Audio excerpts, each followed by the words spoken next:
All right.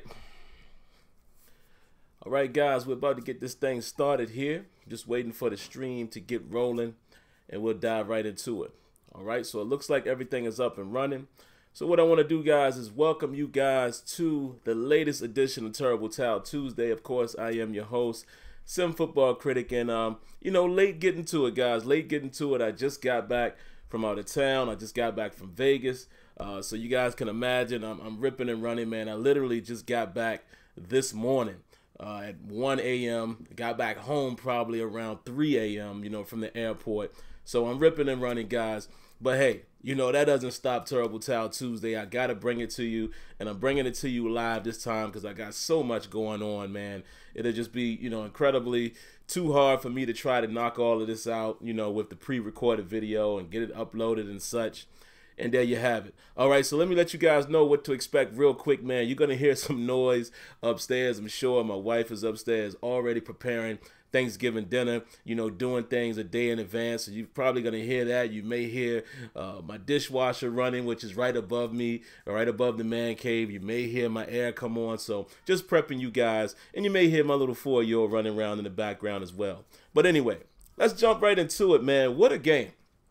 What a game. And what I'm going to do first, man, I'm going to talk about a couple things that I made notation of, right? We're going to talk about that first, because what I like to do, man, is I chronologize the whole game. I usually go from the first drive all the way through the last drive before I have both offense and defense. So I have the first drive through the sixth drive for offense, and it looks like defensively about the same. But the way this game shaped out and turned out, I'm not even going to spend my time talking about those individual things. I'm going to talk about some key things that jumped out.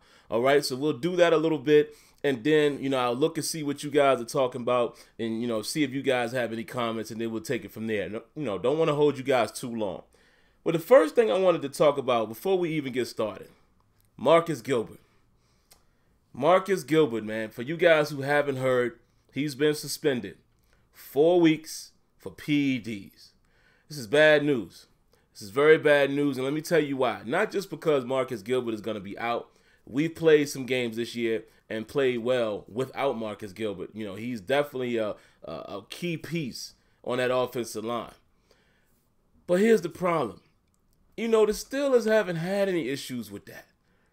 There hasn't been any problems with PEDs for the most part. It's always James Harrison that they've always had the speculation about. But it just sucks to see now that the Steelers getting hit with that type of bug. It sucks. It really sucks, man. I don't know exactly all the details. I just know that it was some, performance enhancement drug, something on the ban list. And there you have it. It's not what we need right now. And it's crazy, man, because the Steelers have been dealing with, it's funny how we've been dealing with these distractions. All year. There's been something. And here's another one. It's crazy, man. It's crazy. But anyway, let me go ahead and get to the meat of what I want to talk about. First and foremost, it's the tale of two halves. Clearly, the tale of two halves. Because, if I'm looking at my notations here, like I said, I'm not going to go through each drive because the game shaped out a little differently. But, the way we open it up, it was a great drive, great opening drive. Love that. But then after that, we had to settle for a field goal, and then Todd Haley runs the ball, 2 back-to-back runs, and then the Steelers go 3 and out on the third drive. And the fourth time, we get in a third and long situation, get sacked, another 3 and out. And then there's a pass interference on Martavis Bryant. I notated he had to do better. Then on the sixth, series, Bryant drops the touchdown. Great blitz pickup by Le'Veon Bell. And then Ben was able to check down the Bell on a 3rd and 7. We finally see Big Ben do a check down. You know what I'm saying? Like, a lot of times Ben tries to force things. All right, so that's kind of, basically saying what happened in the first half. Bell and Bryant both had drops on the final drive of the half. But we did get a big field goal by Boswell getting a 50-yarder. Now, it's crazy, man, because if I bounce out of here and go back to the statistics, just looking at the recap of the game, the Steelers scored 16 points in the first half, right? And, you know, you're looking at a game, it was 16-7 or something like that, or 17. It was something like that, you know, right around the halftime, and you're thinking, okay, what's going to happen here? You know, still looking like the same Steelers. The offense is still looking like they struggle a bit. Again, great opening series. Great opening series. Ben, you know, takes advantage of the offsides, hits Antonio Brown. Looks like they're going to get rolling a little bit, and then they go stagnant. They get very stagnant again in the first half. So you're looking at that, right? And then here they come, the Titans, right out of the half. First play out the gate. Mariota deep downfield, catches his guy over the middle. Huge, big touchdown given up right there, coming right out of the half. And I think at that point, I want to say it was 14-6. I'm sorry, 14-16. I think the score was around that time. So now you're getting that gut feeling like, okay, here we go.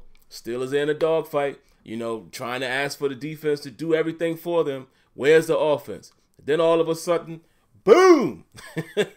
Business is booming, like Antonio Brown would say. The offense explodes. This is what I'm talking about. Now, are we going to score 40 points every week? No. You know, are they capable of doing it? Possibly. But you guys know all I've been saying, man, is if the Steelers could just score 3 touchdowns and 2 field goals, okay? I think this Pittsburgh Steelers team, if they can average 26 points, 25 points, hold another team to under 20 points, they can win some ball games. But in this game, we decided to ball out. First of all, let's give a hats off to the defense. The defense was balling. Balling. Defense was balling. However, looking at the statistics, Mariota still passed, let me see, 306 yards passing. You know, we still gave that up. You know, it's the NFL. That's not unusual. But we picked the guy off 4 times. We only give up 1 yard, all right? They only had a total of, let me try to do my quick math here, 42, 47. They had about 53 yards on the ground, okay? That's great. What I didn't like, Matthews was 5 receptions for 113, which we know one of them was the big play, the 75-yarder. But for the most part, still the defense was getting off. 4 interceptions. You know, of course, a couple of those were Mariota's fault. The first one that he threw to Mike Hilton, it was a clear overthrow. Sensabaugh breaks on another route, picks that one off. I forget where the other one came from. Oh, Sean Davis got one late. And then also there was a nice play by Artie Burns where Robert Golden got the interception. But if you go back and look at that play, they were running man coverage. Artie Burns breaks on the ball, tips it up, bam. Robert Golden gets the pick. Gotta love it. You gotta love it. However, Artie Burns, man, is still finding his way. This is going to be a guy, man, I think that we're going to continue to talk about, you know, his development. You know what I mean? I mean, Artie is still in development. He's still not quite, he's not a lockdown or shutdown corner. We absolutely know that. He's going to make some mistakes. He still makes a couple of heady, you know, plays where we're kind of like, need you to do a little bit better than that. But I like Artie Burns. I like where, you know, his upside. He makes a bad play, but then he comes back and he makes a good play. That's good potential. Again, let's remember, he's still only in his 2nd year. I think Artie is going to be okay. And if not, you know, we're going to have to find a way to replace him at some point. But I'm liking Artie Burns right now. Just like I said, you know, last week he gave up some plays. You know, he may have even given up some plays in this game. You know, maybe giving up too much space or what have you. But then he makes a tremendous play on that particular situation, knocks the ball up, goes into Robert Golden's hands, and there you have it. The Steelers had a bunch of sacks as well. I'm sorry, guys, I don't have all of the numbers right in front of me, but let me see if I can quickly give you those numbers. If I can see it real quick. Let me go to the right team, and maybe I'll be able to see it, right? And like I said, guys, we'll talk a little bit about that real quick here, man, and then, you know, I'll definitely look to see what you guys are saying in the comments before we get out of here. But yeah, Vince Williams gets a sack. Cam Hayward gets 2. And Stephon Tuitt had 1. And LT Walton got 1. All right? Loving that. Now, let me mention one thing to you guys as well. I want to know what you guys feel, how you guys feel about TJ Watt. And I want to see what you guys say in the comments. I still think TJ Watt is going to be a special player. He has slowed down a bit since, you know, the first couple of weeks in the season. But how do you guys feel about how he's playing? You know, you guys that really watch the game, does it seem like he's making a difference or no? Got to give him credit for what he did on the special teams, getting the field goal block. Little things like that, you know, you got to put a check, you know, in the good column for him. You know, love stuff like that.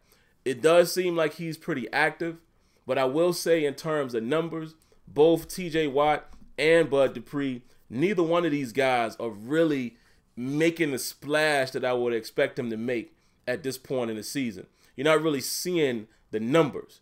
Now, like again, I think TJ Watt is being effective, but we're not seeing the numbers. And definitely I got to look at Bud Dupree as well.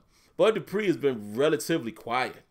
You know, most of the sacks, if we're going to be real, are coming from Cam Hayward, Stephon Tuitt, Vince Williams, you know, these kind of guys, Tyson Alualu. I'm just saying, man. And yeah, we'll take a look at you guys' comments here in a moment as well. Now, what else did I want to talk about in that game? Offense clicked, man, in the second half. Let me ask you guys this question, because I really want to know this. Why are we so afraid of the no huddle? What's up with that? Isn't it strange that it seems like when we run no huddle, Ben Roethlisberger is very successful? We started playing no huddle a little bit early in the first half, went away from it. Offense gets stagnant a little bit. We come back to the no huddle later on in the game, and you saw what happened. And I love what I heard what Big Ben was saying in the press conference, because of course, when we're watching this stuff, man, we have our own opinion, right? But then to hear him confirm when he was like, yeah, man, I was taking what the defense was giving me, quick passes, get it out of my hands, you know, quick short passes here, and when something opens up, it opens up. He was killing them in the no huddle. Or even when he does like the little muddle huddle, like he calls it, we were killing them. They literally could not stop us. The Titans had no answer. And another thing that you got to, you know, consider, Ben Roethlisberger is definitely used to seeing a Dick LeBeau defense. But this is the type of stuff I want to see out of Roethlisberger, especially in this stage of his career, when we all can probably agree that Ben is not quite the same Ben on a week-to-week basis. I want to see him in this situation where he's making the call on the field, taking what the defense is giving him. Because if we can continue to do that kind of stuff and keep a balance going, the Steelers could be a tough team, man. And I'm not saying that because I'm a Steelers fan, you know, a diehard, I bleed Steelers, y'all know that. I'm looking at it from a football standpoint. That defense has improved. They might not be the best defense in the world, but we're second in a lot of categories. And outside of that, these guys have speed and they fly to the ball. Are we going to give up some things from time to time? Yes, of course we are. You know, every defense does. There's no shutdown defense. Look at that game. I forgot who they were playing, but the Denver Broncos played a couple weeks ago. I want to say it was a Sunday night game. Can't remember who it was. Might have been the Patriots. It might have been the Patriots game. And that defense and that secondary getting shredded. You know, there's no defense in the world that stops everything. But from what I'm seeing out of these Steelers, these guys are actually very surprising. They are surprising me at the production that we're getting, even though we do get frustrated sometimes when they give up the big play. Can't have that happen too often. Does it happen in the NFL? Yes. But I don't want to see that much. I don't want to see Artie Burns continuing to peak in the backfield. But these guys are finding a way to win. And we finally see a balanced game, what the Steelers can do on offense. The defense is going to help them. This is what we've been talking about all season. Our defense is capable of keeping teams under 20 points. You're going to give up a touchdown or two. That's fine. You're going to give up a field goal or two. That's fine. It's the NFL. They get paid too. But if we can hold teams to under 20 points and our offense can score at least 25 or explode like they did and score 40, 4 touchdowns, 4 field goals, the Steelers will be a tough team to beat. Now, the measuring stick definitely is going to come when we play New England. We all know that. We all know that. And I'm going to table that for now because we got plenty of time before that's going to happen. But we're going to see what's going to happen when we face off against Tom Brady, Bill Belichick, and that crew at Heinz Field. All right, there's a couple other things I wanted to mention, guys. Then we'll jump into You guys' comments. What was it at? Oh, am I premature in saying this, guys? I asked a few buddies of mine during the game. I asked my cousin, who's a super diehard Steelers fan. I asked my father-in-law as well, and I asked my boy Tony. Y'all know I always talk about Tony. Am I premature in saying that Antonio Brown might be one of the best receivers I've ever seen? Ever. Am I premature with that? Let me give you some point of reference so you know where I'm coming from. I'm not saying that he's the best ever. You know, there's other guys that clearly can be in that conversation. I mean, Antonio Brown is still playing. There's other guys that have higher numbers.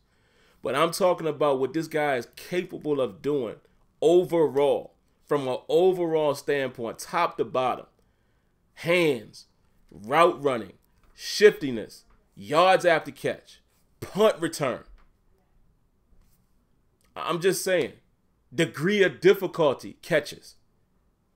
He might be, in my eyes, one of the best receivers I have ever seen, period. Period. Of course, Jerry Rice was a monster. Of course, Randy Moss was ridiculous. Of course, guys like Calvin Johnson, Megatron, ridiculous. Of course, even guys like T.O., which a lot of people, for whatever reason, don't give that man his credit. Ridiculous. Your Chris Carters when it comes to catching. But I'm talking overall. Again, let me name the things one more time. Hands, route running, shiftiness, good enough speed, yards after catch, punt return capability, and what he's done as a punt returner in his career, and the difficult catches, and his hand to feet coordination, the toe drag swag, like Nate Burleson would say. This guy's unbelievable, man. That catch he makes, unbelievable. You know, and another guy that I throw in that category, you know, he's still going to have to prove more, but I think a guy obviously like OBJ, you know, Beckham definitely is in that category in terms of pure talent and what he can do. He just needs to show a little more. You know, Beckham hasn't shown up as much as AB so far when it matters. But I think Beckham is another guy that, when it's all said and done, we might be saying the same thing about him. Just overall ability. But yeah, I had to say that. Let me see, guys. Is there anything else I have to say before we roll to you guys' comments? And this is why I like the live format, because I'm not even concerned with time. We can sit here and talk all night if y'all want. Let me see what else I had in my notations, guys. Anything important that sticks out. And then I'll look at some of you guys' comments here. Juju making more big catches, man. This kid, I love Juju. Juju is going to be special for us. I'm telling you. I think we all know that right now.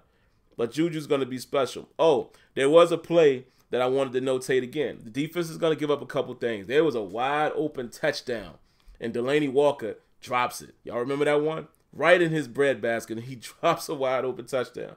So that kind of saved us. And then the defense I put here, they got a 3rd and out after the touchdown in the 4th quarter. And Brown gets a great punt return and runs into his own teammate. That play right there. Brown almost might have had an opportunity to house it and ends up running into his own guy because there was a lot of traffic right there. But this is what I'm saying. This dude, Antonio Brown, come on, man. Find me somebody else that you can go from top to bottom like that of all time. He might be that when it's all said and done. All right, so that's about all I got. I did say something about Artie Burns. Oh, on the second series, there were some missed tackles on a run against Derrick Henry, big boy. Artie Burns gets beat twice on the same drive. And then we give up a touchdown to the scramble to Mariota. So like I said, I like the resiliency of Artie Burns. Artie Burns will get beat in the game, but he comes back and he makes a play later. The kid keeps playing, and that's all you can ask for. You know, he's going to be okay. I'm still on board with Artie Burns. We'll see how it goes going forward. So, all right, man, I've wasted you guys' time enough. Let me go see what you guys have to say to me. And this is one of the most enjoyable parts of doing this show when I do it live. What up to Chris Aaron, NBA Live Philly? What's up, man? What's up, guys? The Black Rattler. What's good, man? What up, Joe Flacco is elite?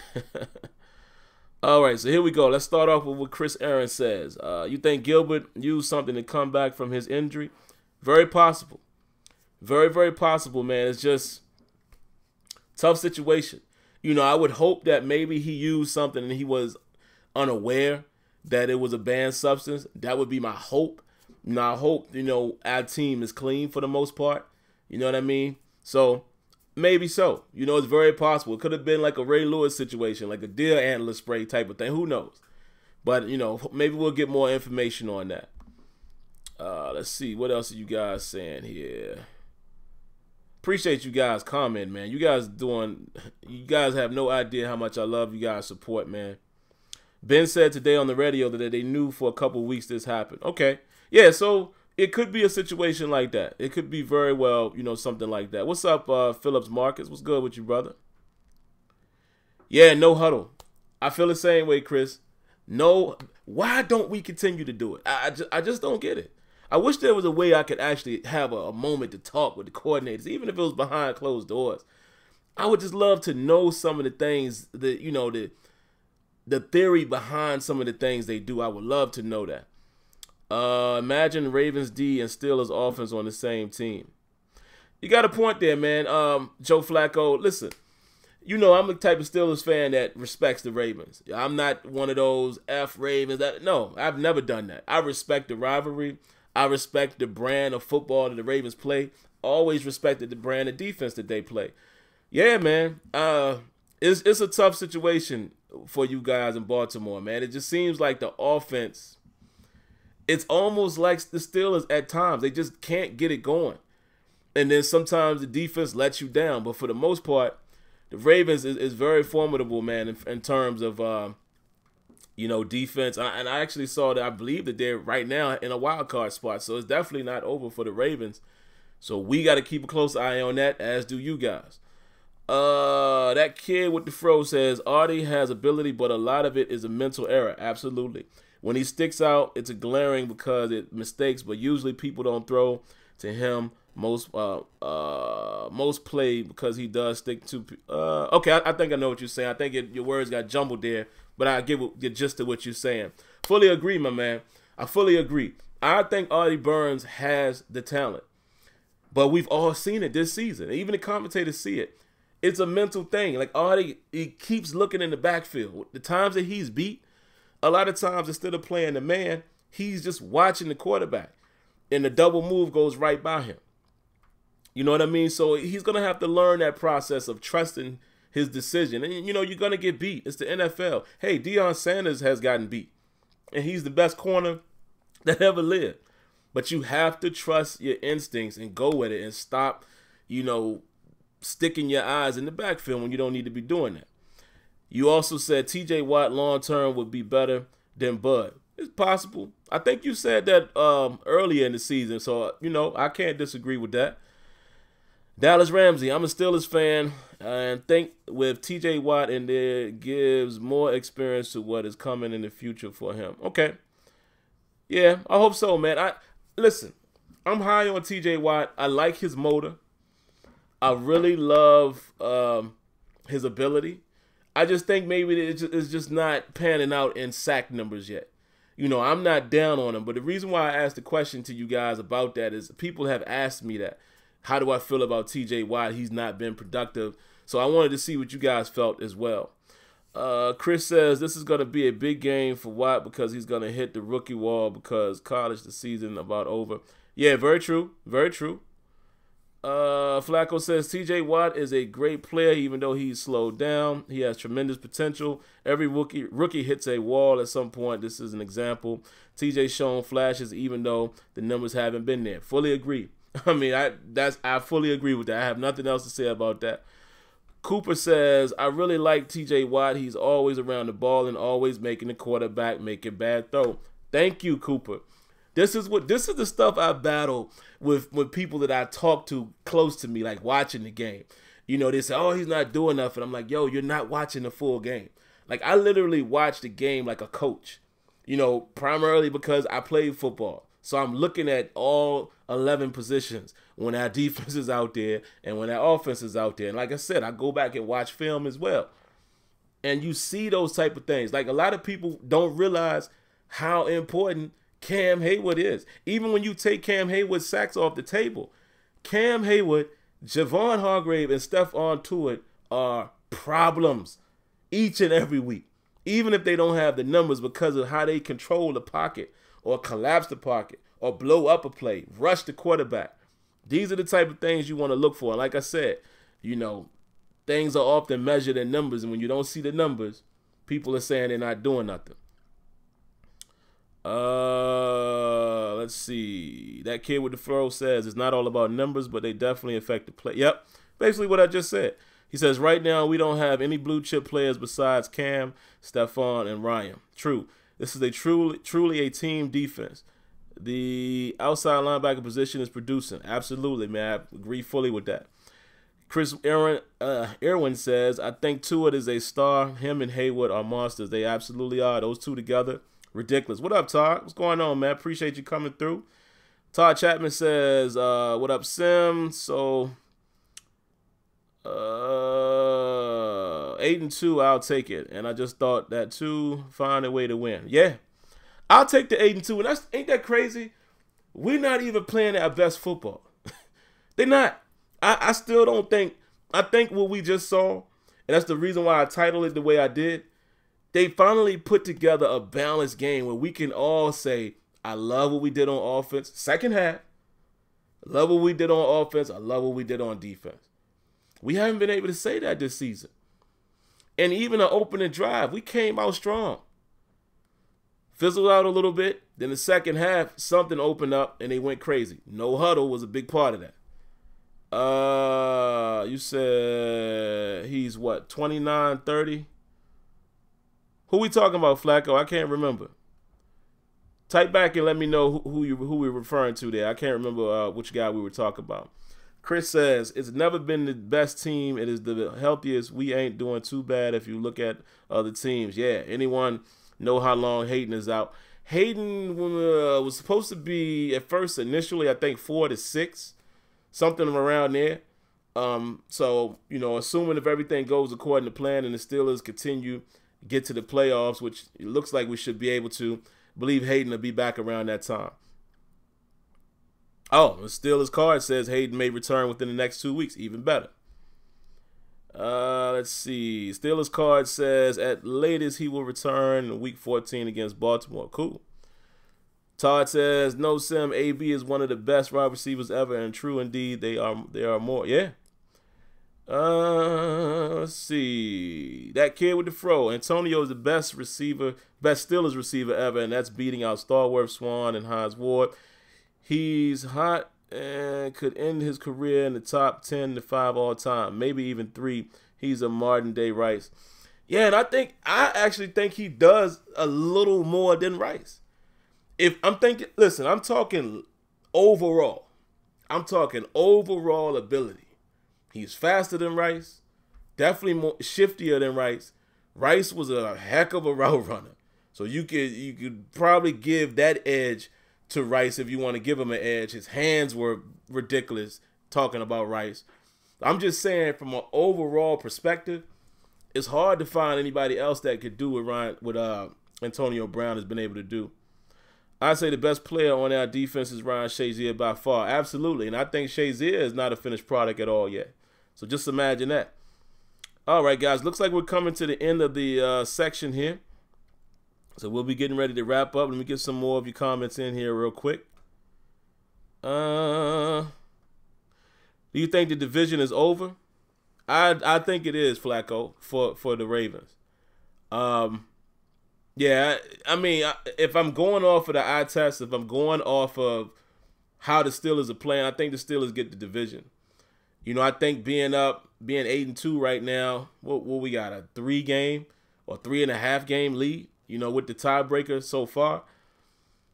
Yeah, I think it's out of reach at this point. If the Steelers continue to play the way they play. Let's say the Steelers go 6-2 in the second half. We've already got 2 wins. So let's say now we go 4-2. which is very possible. You know, let's say even if they lost to the Ravens, you know, which is always a toss-up. And maybe, let's say we end up losing to the Patriots again. You know, boom. It's very possible that the Steelers could end up 4-2 the rest of the way. You know what I mean? And there you have it. You see what I'm saying? It's still going to be ahead of the Ravens. So I think it's probably over for you guys as far as the division. Who do you guys have winning the Defensive Rookie of the Year? I can't answer that right now, to be honest with you. Be honest and fair. I couldn't answer that. Cam Sutton off IR, possible playing time. We're going to have to wait and see, Ironhead. We're going to have to wait and see if that happens because I know he's off. He's been activated. But, you know, as far as playing time, we still got to remember this guy's missed a lot of time. Maybe he does enough in practice to get a rep or two. You know, I'm thinking maybe he gets a rep where William Gay is normally playing in the dime. He's not going to take Mike Hilton's spot. Don't believe that's going to happen. Maybe he does some special teams. We'll see. Dallas Ramsey says, I'll be at the Patriots game this year. I think the Steelers have a good chance against the Patriots. I think so too. We're going to have to run man coverage. We're going to have to mix in man coverage or some match. If we're going to run cover 3, we got to get very, very used to running cover 3 match. We cannot sit in zone, drop zone against Tom Brady.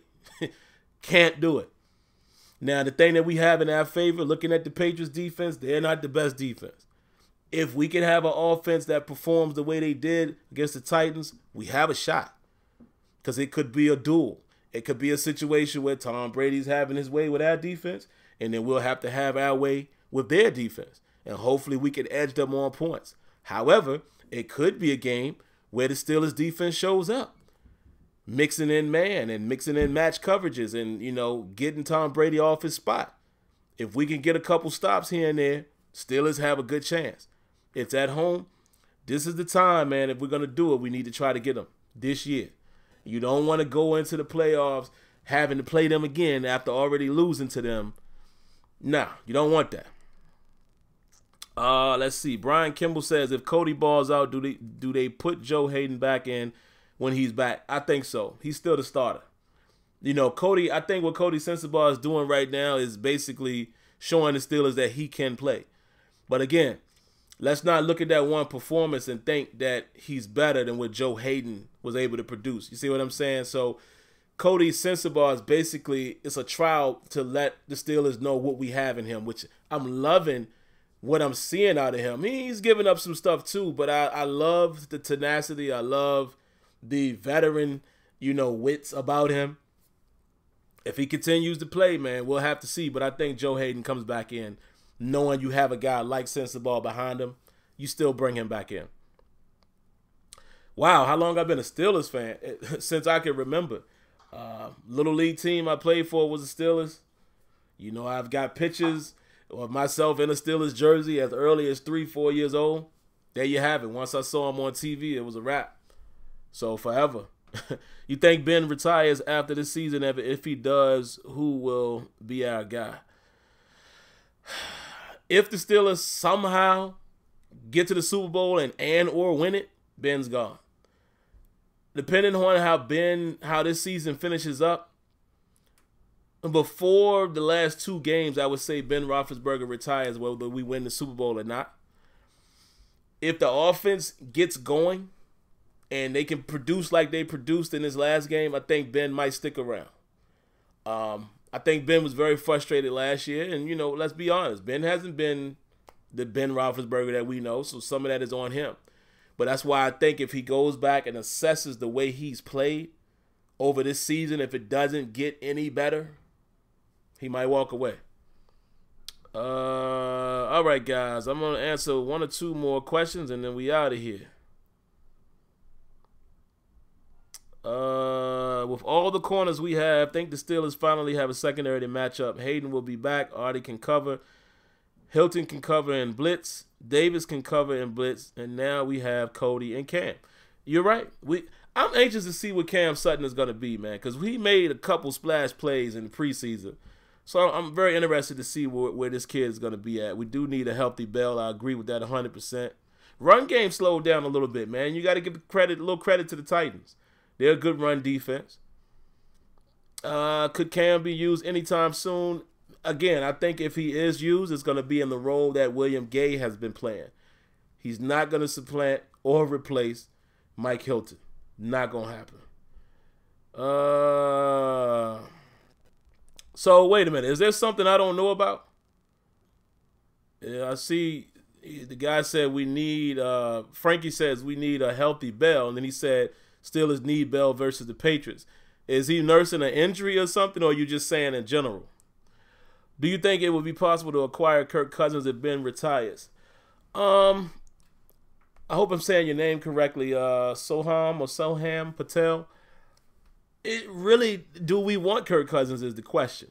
I think Kirk Cousins is a relatively decent quarterback. I think some of his woes has come when the defense has put him in a situation where he has to produce more than he probably can. However, is that the type of guy that could run the offense? I would take a chance at him, but it's going to cost. That's the thing. Are the Steelers willing to do that? So I don't know if Kirk Cousins is the guy. Baker Mayfield needs to be a Steeler. Possibly. I don't know about that. I have to look a little bit more at Baker. Okay, you said saving Bell for the Patriots. All right, I got you. All right, so, yeah, and I think he's going to cost too much money. I agree with Verducci, man. He's definitely going to cost a little too much. All right, appreciate it, Flacco. Appreciate you coming through. So, yeah, guys, that's my cue as well, man. This has gone a good lengthy amount of time here, and I hope you guys enjoyed it. Quick look forward to this coming week. Listen, man, we got a Packers team that is decimated. And I'm hearing I don't think Clay Matthews is playing.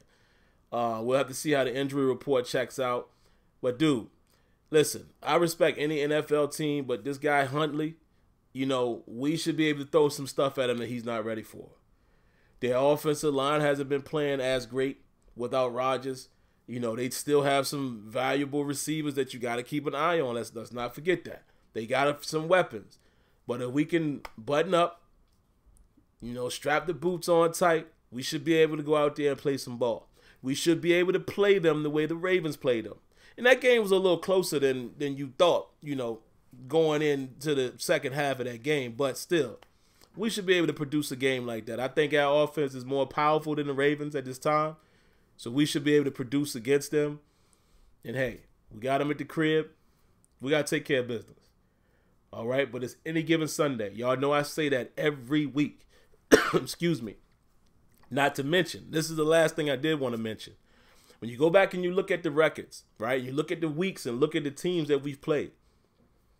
We lost to the Bears. Probably shouldn't have lost that game. That was that one random sub-500 game. You lose to them. Kind of struggled a little bit with the Colts. Finally got it done. But you look at a team like the Jaguars. Everybody was saying, how could we lose to the Jaguars? And look at these boys. They 7-3. You got to respect these NFL teams, man. The Detroit Lions aren't a bad team, and we just got by them, a little bit. The Chiefs, obviously, is still a solid team, even though they've slipped to 6-4. You see what I'm saying? So we played some decent competition, but I say all that to say this. You can't count out any team. We didn't expect the Colts to do what they did, and we had to pull out a last-minute drive. So I'm just saying, let's give some respect to these Green Bay Packers, which on paper they should not be able to compete. But, hey, you never know. So we got to be on top of that game and get it done. All right, so that's going to take care of it, guys. If I get a chance, I know it's a tough, rough weekend coming up, with the holiday Thursday. If I get a chance, I'll try to do a pregame. I can't promise that, man, but if I can, I'll get to it. But if not, hey, let's watch some football here on Thanksgiving, and let's get ready for our boys to play. I believe it's a late-night game on Sunday, and hopefully we can get this dub, man, and go 9-2. I mean, it's great seeing this record. I don't think Tomlin, if I'm not mistaken, he's never been 8-2. So it's good. Don't it feel good to see our Steelers like this, guys? Better than the previous years where we have to go on these crazy runs, because your team is not going to win every game. But I like being in a position now where the odds are more in our favor. it's more in the Steelers' favor to say, oh, they could possibly go 4-2 the remainder of the way. And then you end the season 12-4. You can't ask for better than that. You know, so if we can hold on to this first seed, great. But let's at least try to cling to this second seed, get us a bye, and make things have to come through Pittsburgh. All right? So there you have it. All right, guys, you guys have been great, man. I appreciate you guys coming through to check me out. Like always, man, I'm going to remind you, if you haven't already, make sure you subscribe to the channel for Steelers content or gaming content. Y'all know that's what I mainly do here.